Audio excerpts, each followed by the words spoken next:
మహేష్ కుమార్ పుట్ట ఈ కంపెనీకి డైరెక్టర్లుగా ఉన్నారు.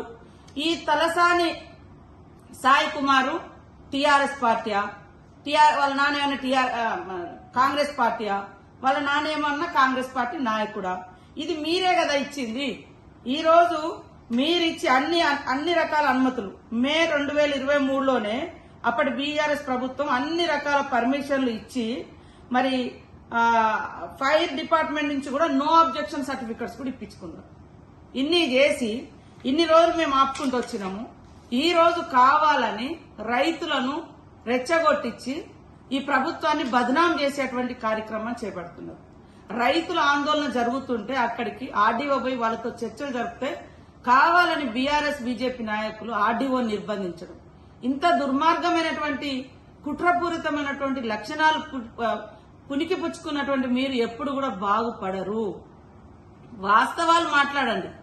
ఏమన్నంటే సోషల్ మీడియాను అడ్డం పెట్టుకుని ఇష్టానుసారంగా మాట్లాడుతున్నారు. ఇది సరైంది కాదు. మీకు దమ్ముంటే, మీరు నిజాయితీ పరులైతే, మీరు నిజంగానే రైతుల పట్ల మీకు ప్రేమ ఉంటే, మేము ఈ యొక్క ఒప్పందాలు మేము చేసుకోలేదని మరి అంబేద్కర్ గారు సాక్షిగా వచ్చి మీరు చెప్పగలరా?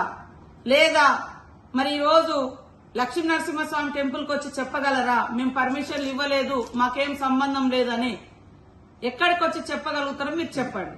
కాబట్టి ఈ అబద్దాల మీద ప్రజల్ని, వాళ్ళ మనోభావాల్ని రాజకీయ ప్రయోజనాల కోసం వాడుకొని ఇవాళ కాంగ్రెస్ ప్రభుత్వం ప్రజా సంక్షేమం కోసం పాటుపడుతుంటే దుష్ప్రచారం చేసి దుర్మార్గంగా కుట్రలు కుతంత్రాలు చేసి ప్రభుత్వాన్ని అస్థిరపరచాలన్నటువంటి విధానాలు